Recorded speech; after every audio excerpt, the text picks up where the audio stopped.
This is TWiT. Hulu has long been online with its own service, looking to kind of appeal to cord cutters so that they can have legitimate access to current on-demand content from television networks. And now Hulu is getting into the live content game with Hulu Live TV. It's a new paid service tier that brings 60 or so live channels for $39.99 per month, with 50 hours of cloud DVR included with that, with the option to add premium channels like Showtime for an additional monthly fee. In this case, it's $8.99 for Showtime. Another additional monthly fee of $19.99 adds 200 hours of cloud DVR, so you can increase your cloud DVR capacity. You can also skip commercials for recorded content and have unlimited screens that can connect to the service at home. So if you have a large family, you want them to all have access and they all have their own devices, no limits there. But definitely tacking on the extra cost features here. Like if you're doing that, you're paying $60 some odd per month for Hulu, and you're still not getting Viacom, so no Comedy Central, Nickelodeon, not getting Discovery, AMC. So there's still glaring issues, and when you compare it to some of the competition, it seems like the cost, I don't know, the value proposition is maybe more difficult to convince on. Yeah, these add-ons are really funny. You know, for like you said, for $20 a month, you get all these features, including the ability to be able to skip commercials. Where it wouldn't be nice if just like they delivered it without commercials. That's maybe that could be another $40 a month or something like that. So it's just in beta, right? The beta is launching today. Are you going to try it? Yeah, I am. I'm actually probably going to be doing some sort of a first look for new screensavers for this weekend. But I'm definitely going to look into it. I'm very curious because YouTube TV came out not too long ago. I've been enjoying that, although I haven't been watching very much on it lately.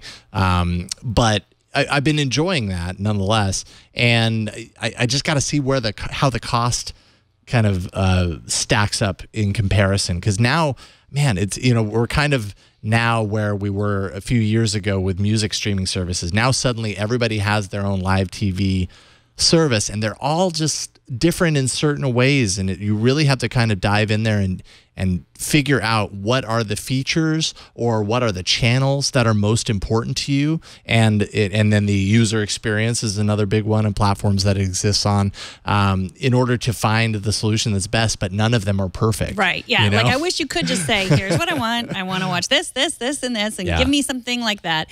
And there's never going to be that, and we have to just accept it. I think I've been using YouTube TV too. I don't know if I've paid yet. I know it was the first month was free, and I have no idea if I'm just going to see that, you know, $19 or $20 charge and just be like, oh, I forgot to cancel, because I don't like it. And, you know, I have Hulu, I have Netflix, I have HBO Go. So that's good enough. My husband wanted to watch sports, but a lot of it comes on TNT, which YouTube TV does not have. So it's like this kind of dance between. This has TNT. I know this has TNT. And so you're using Hulu though. Do you have a paid? What do you pay for Hulu? It's like $9 a month or something. Okay, so I mean, in that case, this actually makes a lot of sense for you, because the paid service for Hulu TV includes those lower paid tiers. So basically that includes access to the on-demand content. Ad-free is like an additional $4. There's a lot of add-ons. That's what kind of I don't like about the Hulu offering, is that there's so many little like, and for a couple of dollars more you get the blah blah blah. But I guess that's flexibility, you know, built in. But if you're already paying $9 for part of Hulu, subtract that from the $39 and you get live TV for $30 a month on top of what you're already doing, and you get all the benefits of what you already know. That is a good point. Yeah, I love Hulu. Like, that's how I watch Fargo. That's how I watch Blackish. That's how I watch Modern Family. Like, those are some of my favorites. I actually find myself lately watching more Hulu than I do Netflix, interestingly enough. That's very interesting. Yeah, so I mean, there's some good stuff here going on, though. So the base package does mean no forward or rewind during commercials. I think just to reiterate, and that's the same in YouTube TV too. Right, that's annoying. So it's kind of something you just deal with, I guess, with DVR. Because the paid Hulu has I have no commercials. Oh, and one thing before we move on. The Big Four is here, the Big Four major networks. However, only streaming live in select markets. So there are some markets that this would be launching in where you can't get the live stream of the big 4 major networks, but because the regular on-demand service is built in, mostly you can get that stuff on demand the next day the way you have been able to through Hulu. So hopefully that kind of helps ease the transition, I suppose. Right. And Hulu's also creating some really good original content. Handmaid's Tale, which I haven't gotten a chance to see yet, but which is supposed to be great.